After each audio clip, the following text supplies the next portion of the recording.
today, team!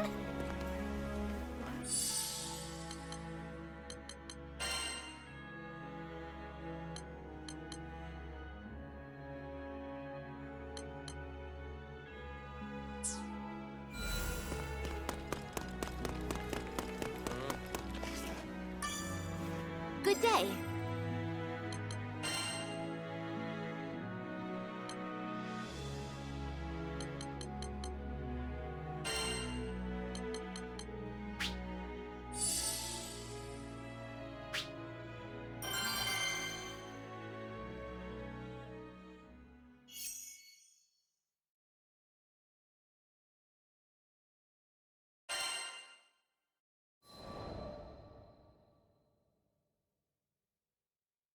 Call for reinforcements! We need all the support we can get!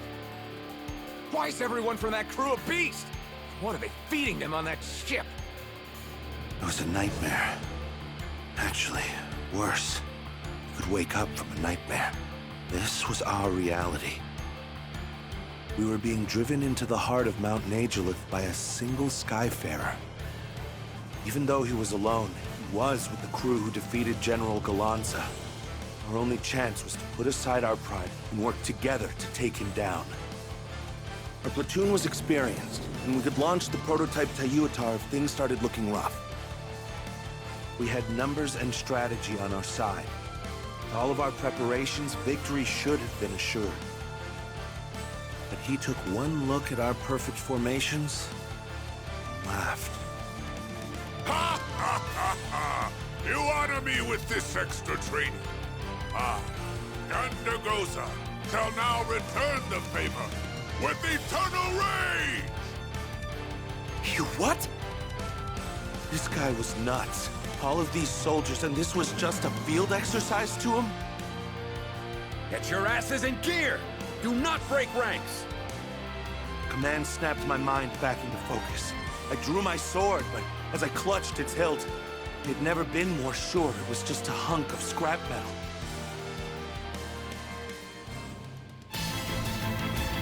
We walk the path of eternal rage.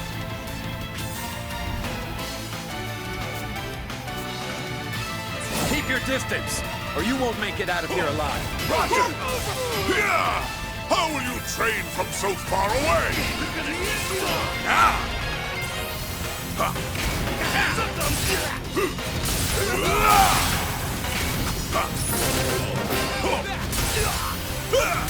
This thing is the A joke mountain! to him? Who is this guy? Could be the devil himself for all I care. Back up.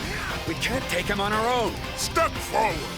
I still need to finish my warm-up! Yamabushi, take the sky and shoulder!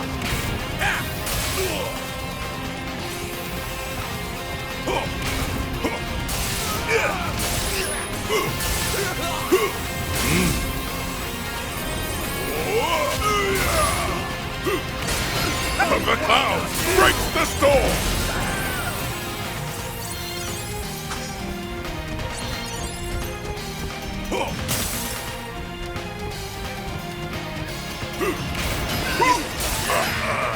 My fists grow restless.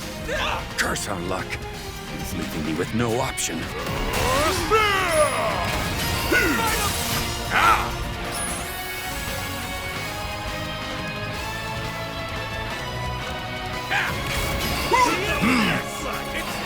Into my trap. Plan C? But sir, he doesn't even have armor on! Just do it. Either we deploy our secret weapon, or he'll die Tayuatar.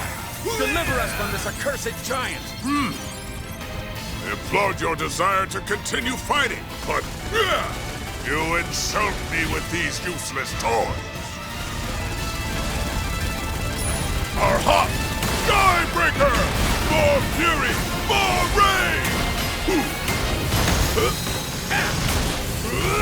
I shall join!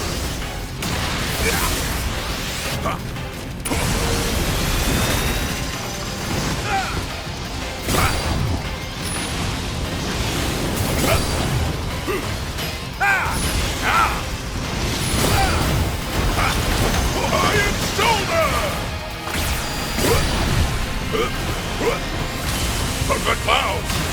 the storm! Yes, its butt shall know defeat!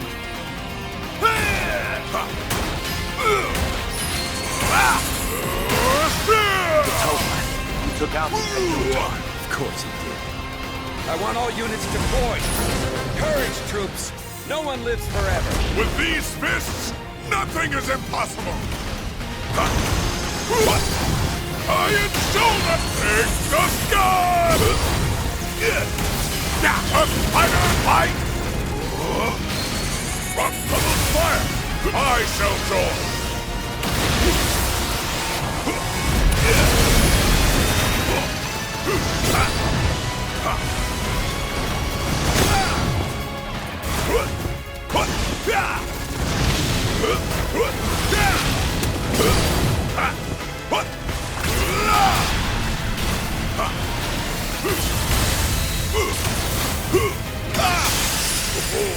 Your soul burns!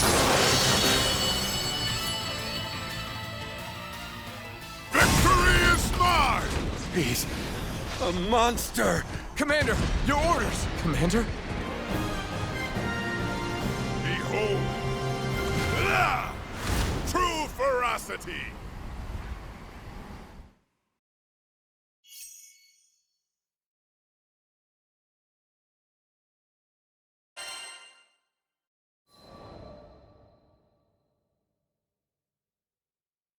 It was a nightmare.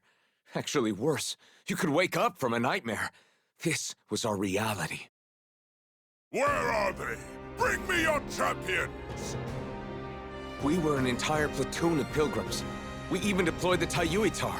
He wasn't even inconvenienced. Retreat! Retreat! My mind was cloudy. I barely heard the commander's order. How could I think? I saw it. I saw the force of his punches redirect the blizzard. He had to be a demon. No mortal could beat the damn weather into submission. Not to mention the lack of corpses. This battle had been brutal, but so far no one had sustained critical injuries. Which means he had been holding back. A man like this, he was as strong as General Galanza. No, stronger maybe. Finally, I gathered enough sense to unfreeze my feet and turn tail. As I ran away, I got the sense I'd just witnessed history in the making.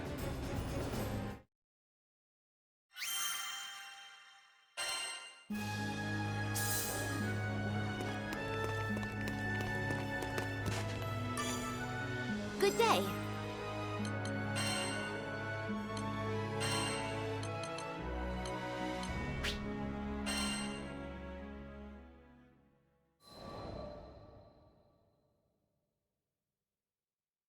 Sometime after the commotion at Tempeal, life in Folca began to struggle towards normalcy.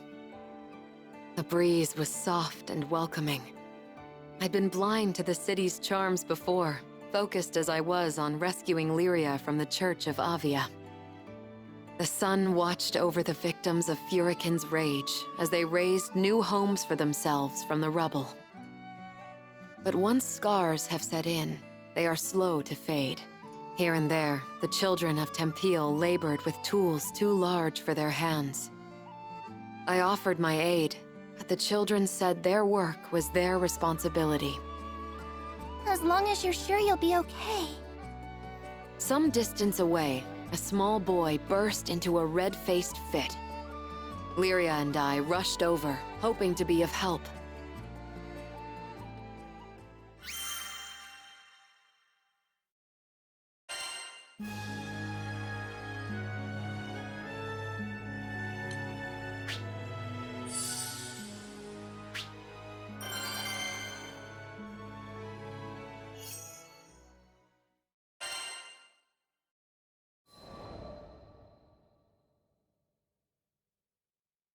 Don't try and stop me! I have to do this! He hurled his words like stones as he whipped into a run. Concerned, I asked a nearby man about the boy. He explained that the boy's sister was ill, and the lad was after the remedy, an herb called windcrest. The sickness was assumed to have died out hundreds of years ago, but had now returned to torment the child. And if that's not enough, I heard the woods where Windcrest grows have turned into a monster den. The boy had struck out alone. Folka had no soldiers to spare, for they were all dispatched to Tempeal for the reconstruction effort. No one was left to answer his pleas, but I would. In my heart, I vowed to bring back the child, and if possible, the herb too. I prayed only that I wasn't too late.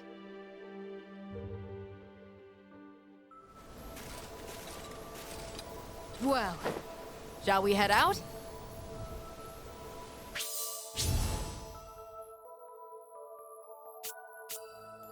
Well, according to that old villager, this is the place we want to be. Perfect.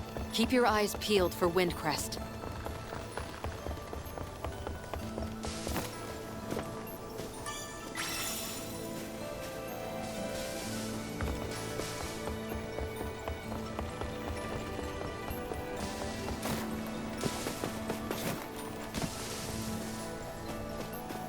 Earth spirits.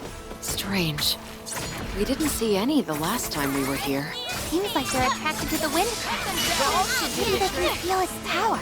You got it! Well said! I can do that too. Feel the fight! Now, fall! I'm here for you. Great work. That was nothing. You've met your match! Hey! I think I spied some windcraft.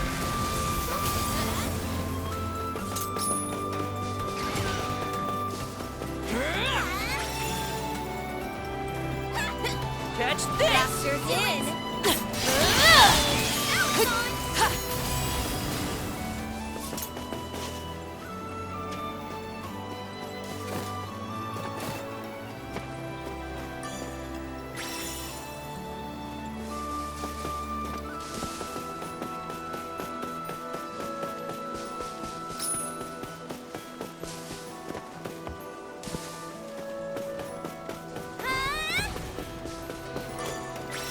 You're weaker now!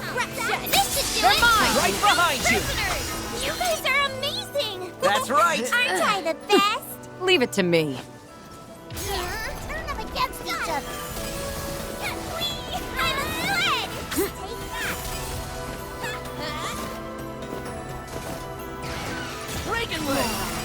Take that. Yeah, that should be more than enough. But we still haven't located the boy. What? Where is that coming from? I don't know, but it can't be a good sign. We'd better hurry.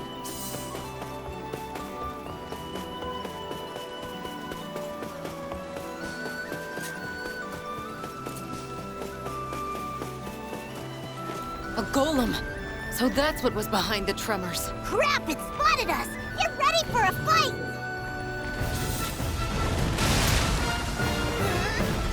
Stay alert! There's nothing to fear. Heal! You're finished! Get behind my shield! What a mess. Cut them down! Leave it to me. Great teamwork, everyone! Indeed. Let's keep it up. Get them, Ares! Let's clean you up. It's over! Feel the fight! I heard Furikin's voice just now. I think that when Furikin covers this archipelago in slime, some of its power fuses the land and the monsters. No more!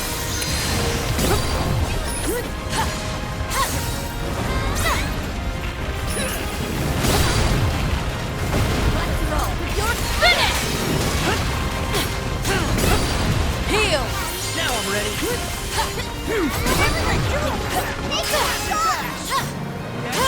I'll finish this!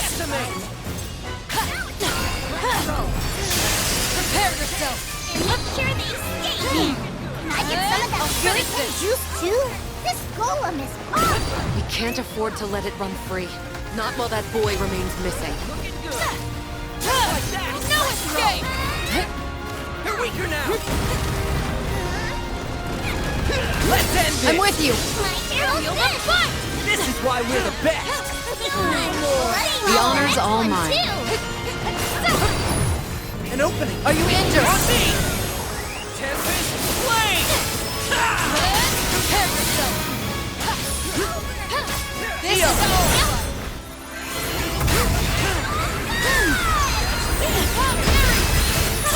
Leave it to me!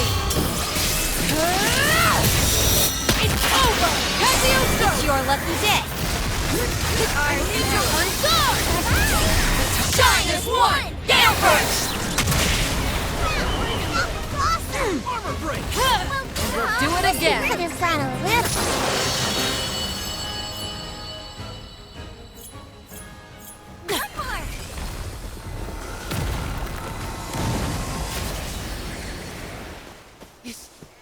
Is it safe now? I recognize that voice.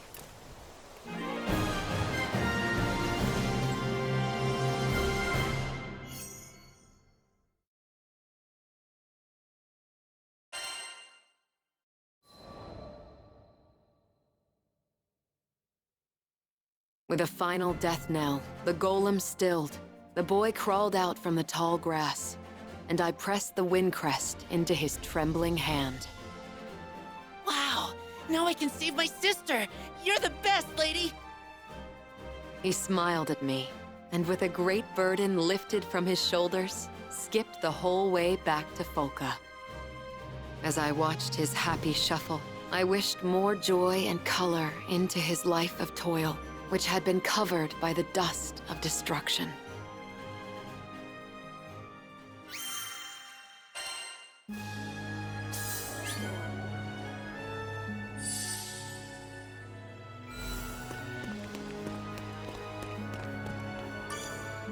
Good day.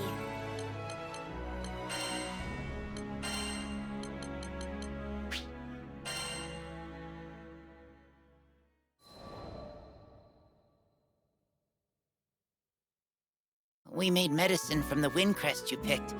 The doctor said Hazel looks better every day. This morning, she was able to get out of bed and do some drawing. She loves drawing pictures. Thanks again, Catalina. From Al. And Hazel. P.S. Please visit Folka when you have a chance.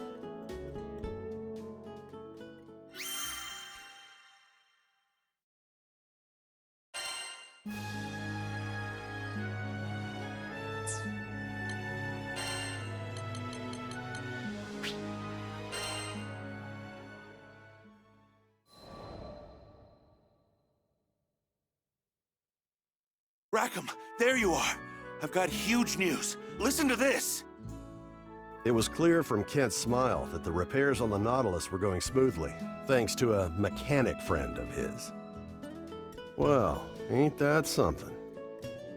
I'd be lying if I said I wasn't impressed. Those parts weren't the easiest to work with. Not bad, Miss Mechanic. Rackham, sir? My friend told me she got the parts from a traveling skyfarer. Had 3-day-old scruff and a little swagger to him. You wouldn't know anything about that, would you? Huh. Well, I keep my scruff in an elegant chin strap. Thank you very much. Not sure I sounded very convincing, trying to play off his answer, but I'm a helmsman, not an actor. Ha! But just another performance or two, and the Nautilus would be skybound once more.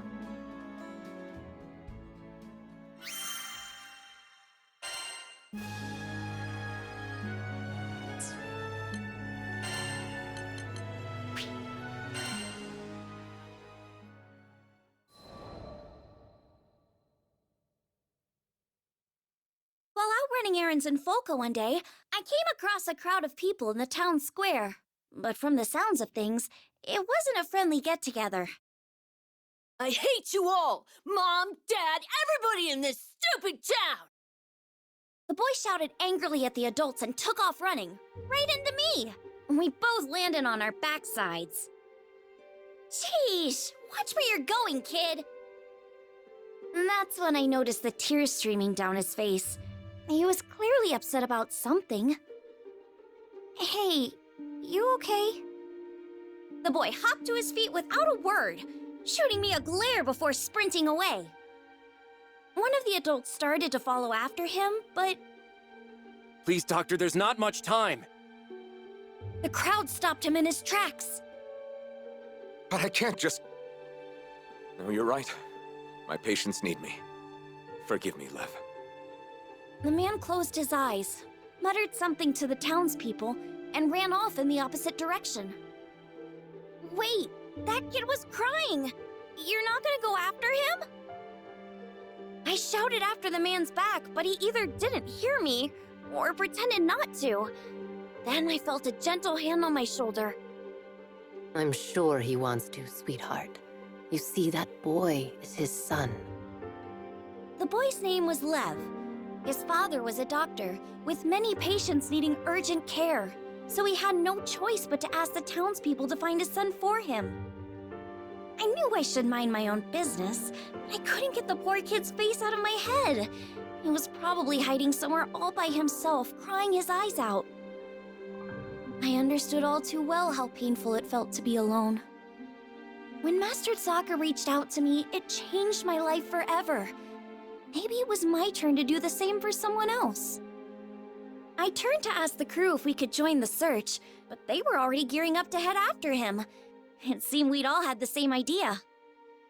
Just you wait, Lev, I thought to myself. I was gonna find him and put a smile back on his face, even if it meant sticking my nose where it didn't belong.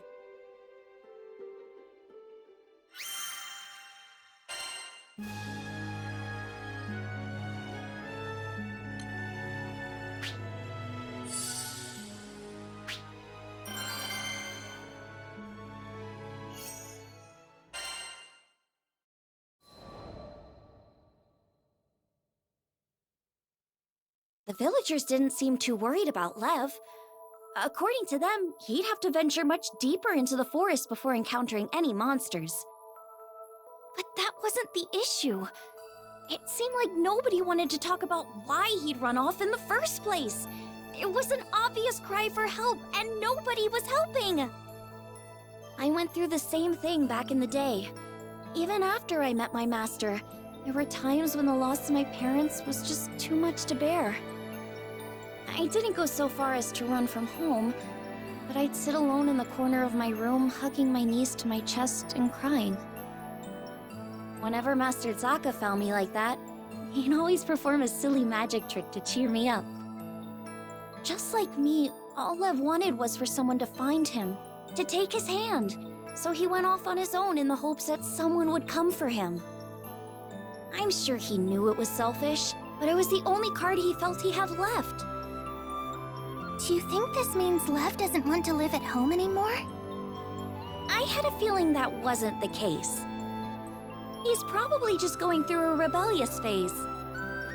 Oh, that's when kids start arguing and acting out, right? Catalina told me it's pretty common. Did you have a phase like that? Lyria's question was innocent enough, but I was too embarrassed to admit that I'd ever gone off alone because I wanted someone to pay attention to me. Heck no! That's not something befitting of a grown lady like myself. So what if I told a little lie? Our biggest concern right now was Lev, who was out there, probably crying with his back up against some rough, silent tree. He needed a friend, and I was more than determined to be one for him.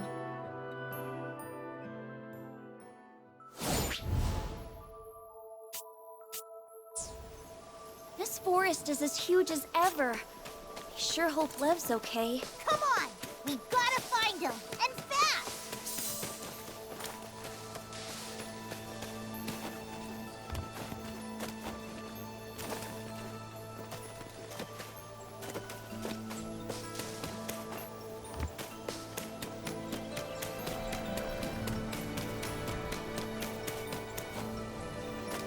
Wait, we're still on the edge of the forest, right? What are goblins doing here? This! Too hot to handle! Enchanted man! Don't let him I never do! Got it! A genius in the making. Do you want to see more of my... There's no time to waste. We've gotta find him. Huh?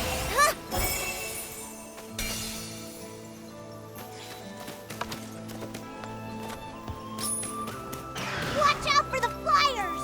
We're gonna need that magic of yours, yo! Bring him on! Huh? Huh?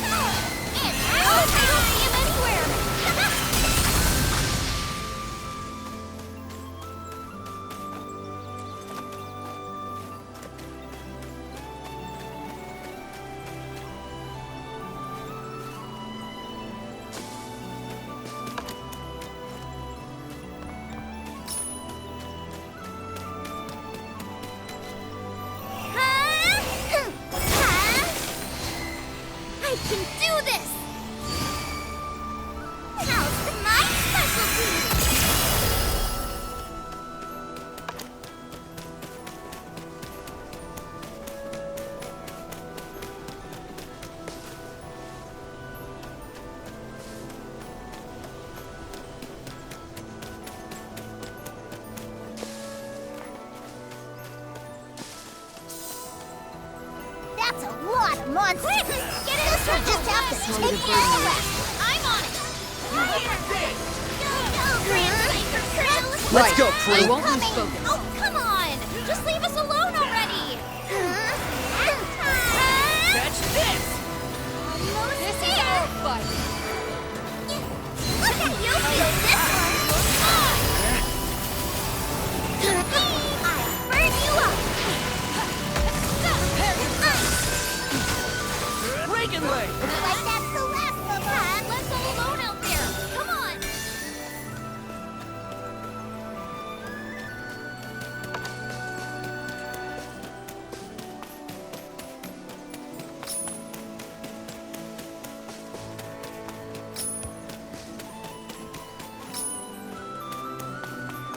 Look! There he is! Over there! Hey, Uggos! I'm the one you want! Jerk's trying to Sweet! Cut them down! You got some background after all. Let's keep it right! Let's move on. Doctor's in.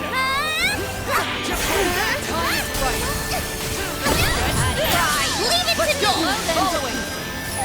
Go, Captain! Thanks, Cagliostro!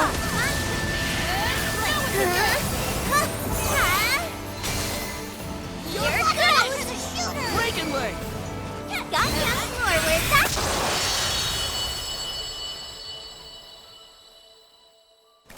Don't worry, they're gone now. You okay? Yeah, thanks.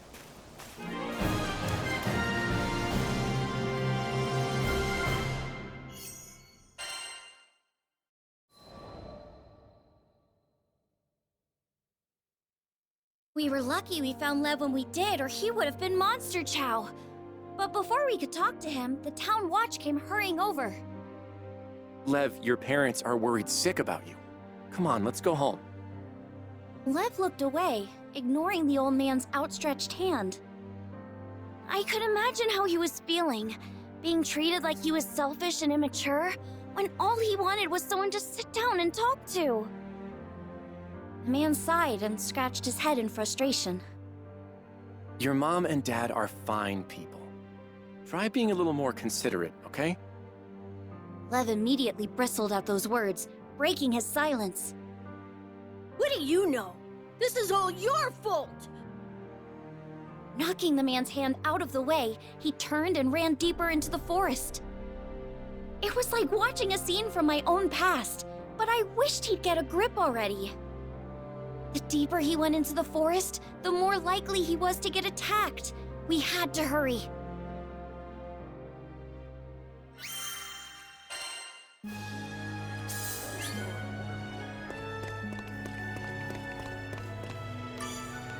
Good day.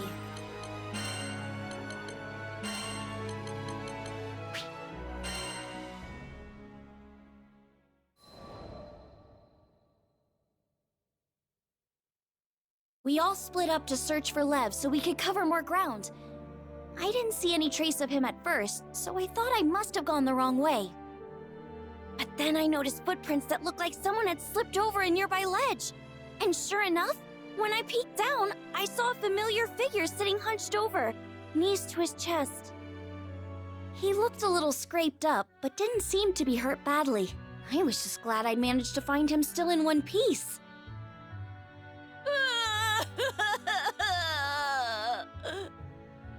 When I told him I was a Skyfarer, he immediately burst into tears of relief.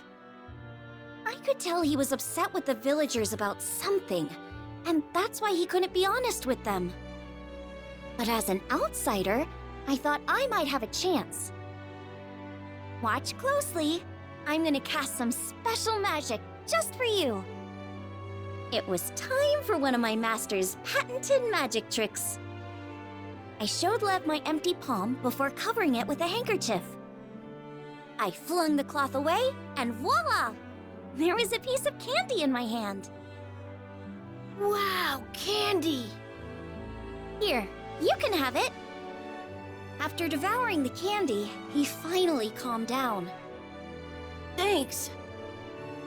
Normally, that would have been enough to lift any kid's spirits.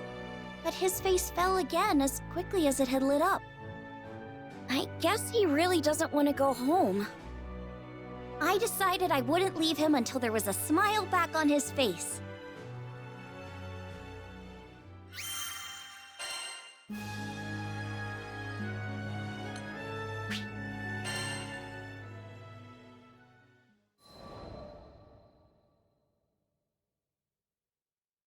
While we were still deep in the woods, I decided to ask Lev up front. Why did you run away? He hesitated at first, but after seeing that I was serious, he started to open up. My mom and dad used to work as doctors in Tempeal. Back then, all had been well with their family. But when Furikin went berserk, they lost their home and ended up moving to Folka. That was when things started to fall apart. His parents began to spend all of their time tending to patients who were affected by the disaster, with hardly a moment's rest. Lev watched as his mom got paler and the black circles under her eyes grew darker and darker. He begged her to take a break, but it was no use. Eventually, she collapsed from overwork. I told her she wouldn't be able to help people anymore if she got sick. She just wouldn't listen to me. And here I thought he was just a kid going through a rebellious phase. That wasn't the case at all. That's really grown up of you, Lev. You're just worried about your mom and dad, huh? Yeah. After hearing Lev's explanation, I finally understood how he felt. I knew how hard it was watching people you cared about pushing themselves too hard. I couldn't stand to see my master doing it either. And that's exactly what was going through Lev's mind. He wasn't being selfish. Everything he did, it was because he loved his parents.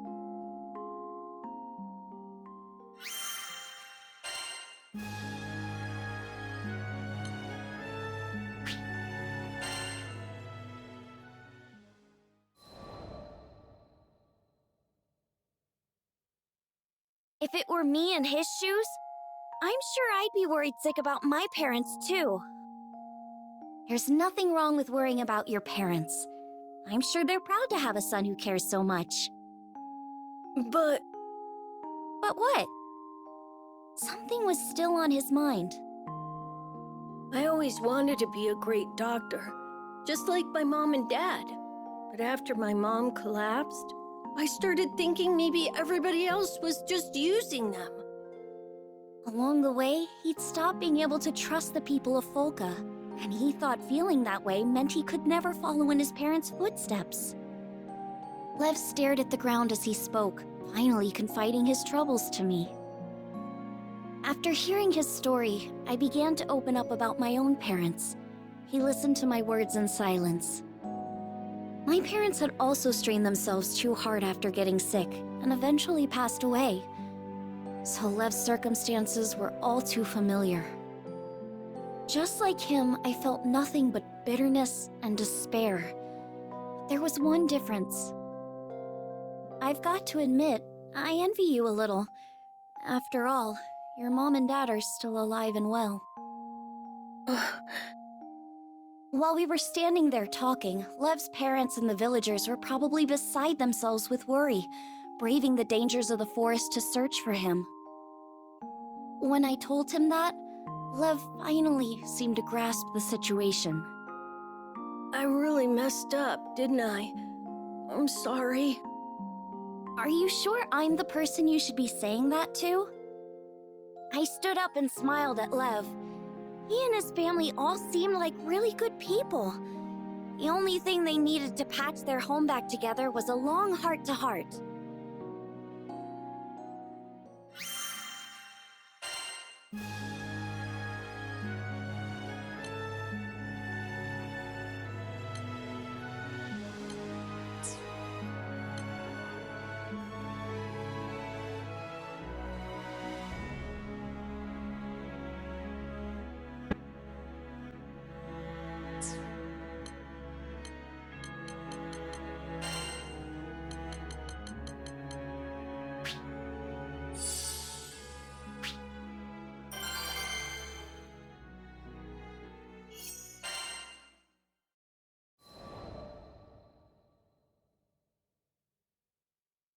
As we made our way back to town, Lev still seemed anxious.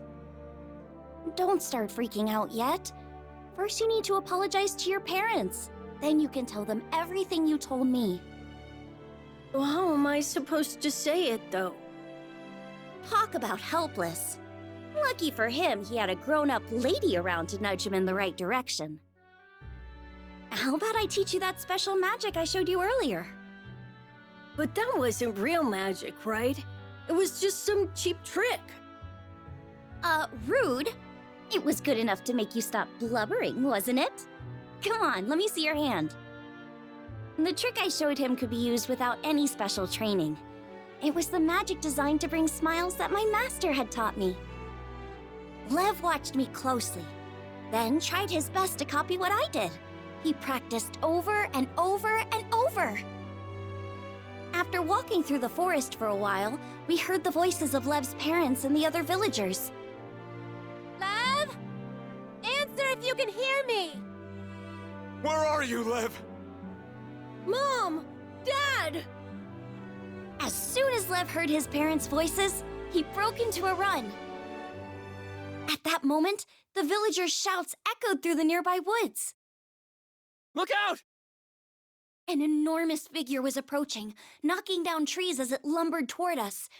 It couldn't be a goblin. Intruders, die! It all happened so quickly. The goblin lunged to attack Lev's parents.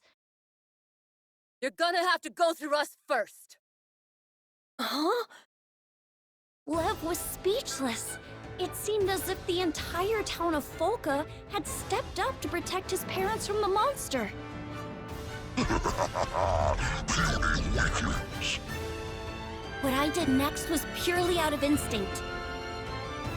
Freeze! A block of ice appeared out of thin air, slamming into the goblin's head. Tasty meat! You first! The spell had done its job. I'd gotten the goblin's attention. I finally made a breakthrough with Lev. I wasn't gonna let monster breath over here ruin their happy reunion. Bring it on! I've got a spell with your name on it. I wish there was something we could do to help her. Too hot to handle.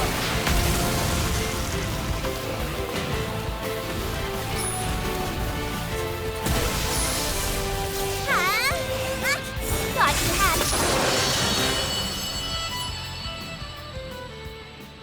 I don't believe it. She took it down all by herself.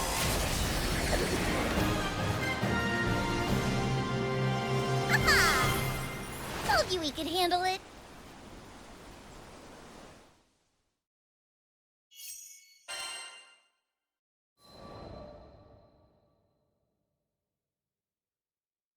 First you saved Tempeal, and now us.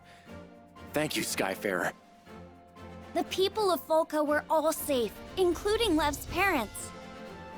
After thanking me, Lev turned to the villagers, shuffling his feet nervously. I'm really sorry, everybody. Thanks for protecting my mom and dad. Come now, there's no need for that. We're the ones who ought to be thanking your folks. They've done so much for us. Sorry for everything we've put your family through. Lev and I shared a glance before he turned to his parents, finally telling them everything he'd been bottling up inside. His parents and the people of Folka listened intently, nodding every so often at his words. You only ever had everyone's best intentions at heart, didn't you? We're so sorry for making you worry. I chalked it all up to selfishness and immaturity, but I should have heard you out. I hope you can forgive your old man. I was just glad everything had turned out all right in the end. Ew! We're here to help! Sorry, we were clear on the other side of the woods. What happened to that giant monster? What the heck? You're the one who said heroes always arrive just in the nick of time. But what kind of hero arrives after the fight's already over? What does that matter right now? Here, let me take a look at you. You're not hurt or anything, are you? You have no idea how much I wanted to tease Rackham for losing his cool. But I held it in. It's really nice knowing knowing you have people who care.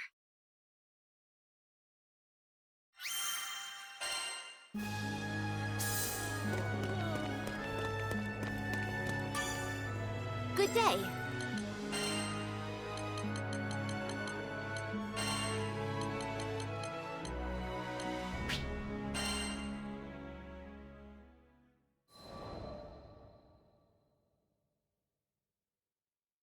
Curious about the girl in her garden, I headed once more toward the forest on the outskirts of Folka. I never had a chance to thank you for the other day. Though she was more lively than before, her spirit was clearly drained. I guess it feels wrong to call you Mr. Reaper now. The name's Vasaraga. The girl introduced herself as Irene. As she spoke, I noticed her wrist was wrapped in a bandage. I asked if she was injured, but this caused her to grimace. Oh, this? It's fine. I just, cut myself is all. In a thinly veiled attempt to change the subject, Irene offered me some juice made from homegrown fruit. This is the least I can do to thank you. Do you want to drink some together? Apple. Not bad. We sat at her table and began to chat. She told me that she hailed from Grossgard, a small region near Seed Hollow. Having just moved to Folka, she was still a new face to the locals. Do you take care of the garden by yourself? Yes. Tense. Holding in on herself like a withering flower, she became the complete opposite of the girl I watched happily watering her plants. But it was not her forlorn expression that gripped me. It was the mist. Ever her formless companion, a swirling miasma seemed just beyond her perception. There were far worse things in the skies than a little smoke, but I knew this was more than it seemed. Mind if I stop by again?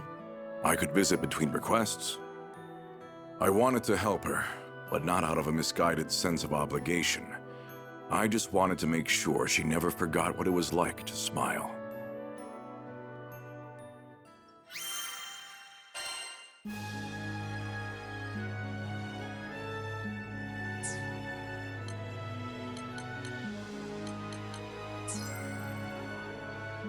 Have a good day.